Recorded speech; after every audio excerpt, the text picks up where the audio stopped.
Assalamualaikum warahmatullahi wabarakatuh. Anak-anakku sekalian, kelas 6 sekolah dasar yang mudah-mudahan senantiasa diberikan kesehatan dan semangatan belajar, semangatan thalabul ilmi, sehingga kelak anak-anakku sekalian menjadi manusia yang benar-benar menjadi khalifah Allah, manusia yang benar-benar bertakwa, manusia yang benar-benar mustaqim, sehingga pantas dijuluki oleh Allah orang-orang yang mulia, makhluk Allah yang sempurna. Nanti sekalian yang berbahagia, mari kita lanjutkan di pembelajaran sebelumnya yang kaitannya dengan membaca surah Al-Maidah ayat 2 dan 3 dan surah Al-Hujurat ayat 12 dan 13. Saat ini kita akan mempelajari isi kandungan dari dua surah tersebut dan ayat-ayat yang telah sholat. Namun sebelumnya mari kita buka pembelajaran ini dengan baca Ummul Quran. Lahul Fatihah. A'udzu billahi minasyaitonir rajim. Bismillahirrahmanirrahim. Alhamdulillahi rabbil alamin arrahmanir rahim maliki yaumiddin. Iyyaka na'budu wa iyyaka nasta'in ihdinas siratal mustaqim. Siratal ladzina an'amta 'alaihim ghairil maghdubi 'alaihim waladdallin. Amin.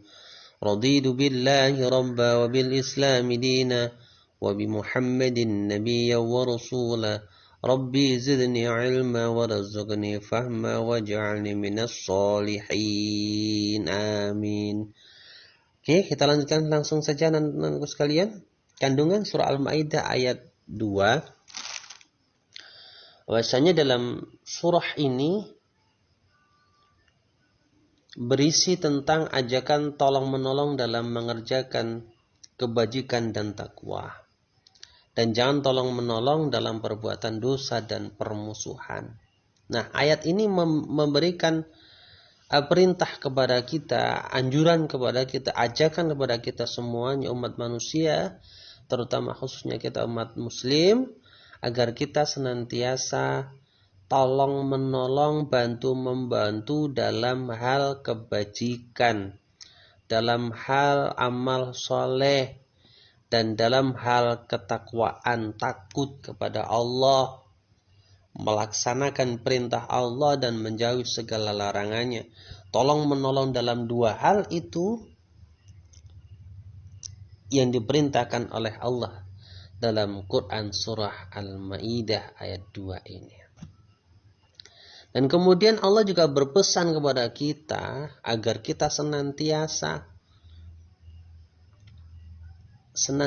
mengajak orang lain yang berbuat buruk, berbuat jahat, berbuat maksiat untuk meninggalkan itu semua dan mengajak mereka untuk berbuat kebajikan. Itu ya intinya. Selain itu kita juga diperintahkan untuk jangan sampai kita ini tolong menolong, bahu membahu, bantu membantu dalam hal-hal yang buruk, dalam hal-hal maksiat, dalam hal-hal yang tidak diperbolehkan oleh agama kita. Contoh, kita seorang siswa diajak teman baik kita untuk membolos misalnya. Membolos itu baik atau buruk?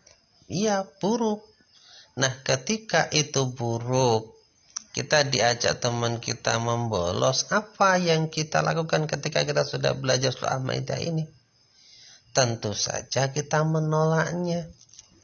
Karena apa? Karena tidak diperkenankan oleh Allah bekerja sama bahu-membahu, ikut serta dalam perbuatan yang buruk. Sebaliknya, ketika ada teman kita yang mengajak kita ke musola, ke masjid untuk sholat berjamaah, seyogyanya, seharusnya kita mengikutinya. Karena apa? Karena bahu-membahu, tolong-menolong dalam kebajikan. Contoh itu ada dalam gambar itu ada orang tua yang kesusahan untuk berjalan menyeberangi jalan raya zebra cross. Kita sebagai anak muslim wajib membantunya. Semacam gambar itu ya. Nah, sesuai pula dengan keadaan di lingkungan kita masing-masing. Ketika ada teman kita, orang tua kita, siapapun di lingkungan kita yang memerlukan pertolongan dalam hal kebajikan, maka kita wajib untuk menolongnya. Lanjut ke Quran surah Al-Maidah ayat 3. Ketika surah Al-Maidah ayat 2 tadi menerangkan isi kandungannya adalah mengajak kita untuk tolong menolong dalam kebajikan dan takwa, dan jangan tolong menolong dalam perbuatan dosa dan permusuhan. Nah, ayat 3-nya apa? Ayat 3-nya berkaitan dengan agar kita sebagai umat yang bertakwa, umat muslim khususnya, tidak boleh takut dan gentar kepada siapapun, kecuali takutlah hanya kepada Allah. Hanya takutlah kepada Allah. Makna takut ini harus kita maknai secara lebih luas. Takut dalam hal apa? Takut dalam menyekutukan Allah, tidak boleh. Takut untuk meninggalkan semua perintah-perintah Allah. Takut, harus takut itu. Artinya dengan cara apa? Melaksanakan segala perintah-perintah Allah dan berusaha sekuat mungkin untuk meninggalkan semua larangan-larangan Allah yang telah disyariatkan kepada kita melalui baginda Nabi besar Muhammad sallallahu alaihi wasallam.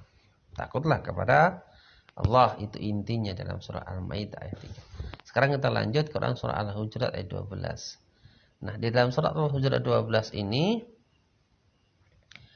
Allah memberikan nasihat kepada kita.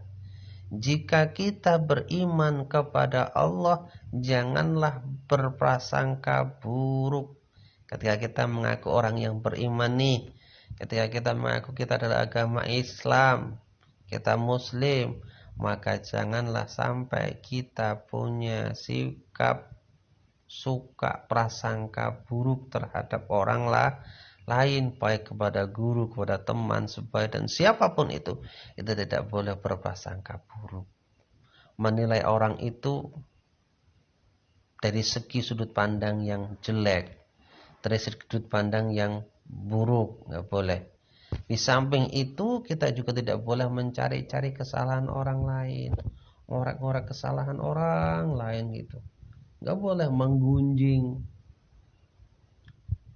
Menggunjing itu nggak boleh. Yang namanya ngegosip, nggak boleh kita.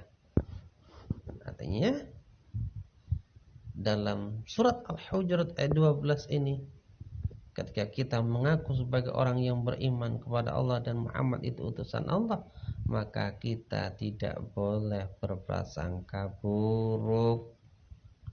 Karena prasangka buruk itu adalah salah satu dari dosa besar. Kita tidak boleh mencari-cari kesalahan orang lain. Kita tidak boleh yang namanya menggunjing orang lain. Karena manakala kita melakukan 3 hal ini yang dilarang oleh Allah ini, menggunjing, mencari-cari kesalahan orang lain, prasangka buruk, bagaikan kita memakan daging saudara kita sendiri yang telah mati. Ini gambaran dari Allah Subhanahu wa ta'ala. Nah, jadi kita tidak boleh melakukan 3 sikap tersebut ya. Prasangka buruk, mencari-cari kesalahan orang lain, dan menggunjing. Karena apa? Karena semuanya itu termasuk salah satu dosa besar. dan perumpamaannya itu sangat buruk, perumpamaan dari Allah. Bagaikan kita memakan bangkai teman sendiri. Nomor 4, lanjut Quran surah Al-Hujurat ayat 13.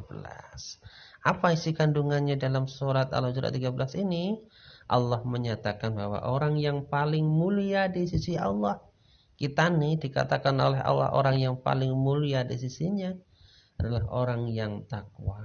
Sudah tadi dijelaskan, takwa adalah hanya takut kepada Allah, menjalankan semua perintah Allah dan berusaha menjauhi segala larangan Allah. Ini namanya takwa. Ketika orang yang bertakwa maka dia punya predikat muttaqin. Seperti itu.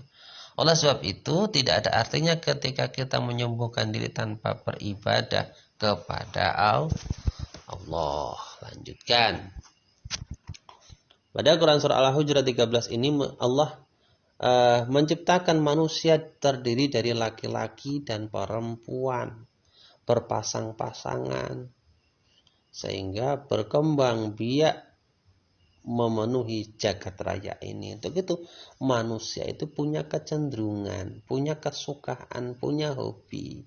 Hobinya apa? Berkumpul dan berkelompok, berserikat sehingga mereka membentuk suku-suku dan atau bangsa. Nah, kita hidup di bangsa Indonesia ini yang terkenal kaya akan suku bangsanya, adat istiadatnya. Jadi berbagai macam suku yang ada di Indonesia ini, berbagai macam adat budaya yang ada di Indonesia ini, berbagai bahasa yang ada di Indonesia ini itu. Nah, ketika kita berserikat, ketika kita berkelompok, maka kita harus saling kenal satu sama lain. Harus saling kenal. Ketika kenal kita akan tahu sifat masing-masing. Sehingga kita tidak mudah untuk salah faham, terhindar dari salah faham pada orang lain, teman-teman kita. Kita tidak mudah berprasangka negatif atau berprasangka buruk, menggunjing bahkan mencari-cari kesalahan orang lain. Nah, itu intinya di surat Al-Hujurat ini, asalnya orang yang paling mulia di sisi Allah adalah orang-orang yang bertakwa. Saya kira materi pelajaran kita di video ini tentang isi kandungan surah Al-Hujurat ayat 12, 13 dan Al-Maidah ayat 2 dan 3 kita cukupkan. Untuk memperdalam lagi pemahaman kalian, silahkan kalian bukunya kembali atau putar video pembelajaran Tarahim. Mudah-mudahan pembelajaran kita diberikan ridha oleh Allah hingga kita mendapatkan pahala serta ditambahkan ilmu pengetahuan kita. Allahul muwaffiq ila aqwamit thoriq. Wassalamualaikum warahmatullahi wabarakatuh. Sampai jumpa lagi di video pembelajaran yang akan datang.